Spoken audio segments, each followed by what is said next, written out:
The first thing you need to know about Afghanistan is that this isn't anything new. Of course, it's the first time it's happened in 20 years. There may be new soldiers in the capital city, but this is not new. These threats, this danger, this war, we've lived with it for a long time. And more so, the pain of living for Jesus and risking everything to follow him. There's nothing new about that. Not for me, not for my grandparents who also lived for him and followed him. That's been the reality for Afghan believers for more than 40 years. First under the Taliban and then under the American-supported Afghan government. Even before the Taliban took control last month, Afghanistan has always been a dangerous place for believers. It's just not an option to follow Jesus in public. And yes, now things are worse than before, even if they're not new.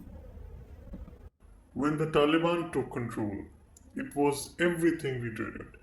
You cannot understand it like I do. I cannot explain it in words. I lived in this as a little boy. Then 20 years ago, one night, one man dared to believe freedom had come to stay. And he turned on his stereo. Then another, and then another. Soon the streets were filled with music and the sounds of laughter and singing was heard. The night the Taliban took control, I felt someone step into my memories and try to snuff them out, to speak fair to me.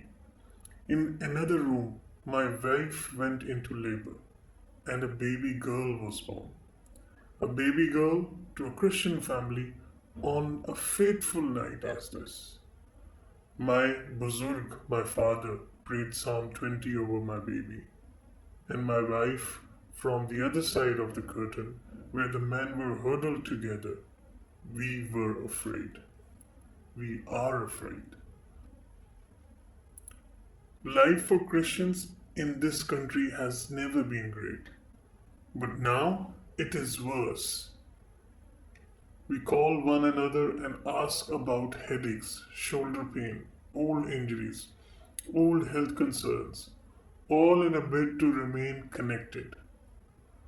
For now, this is all we can ask. A list has been circulated with our names on it.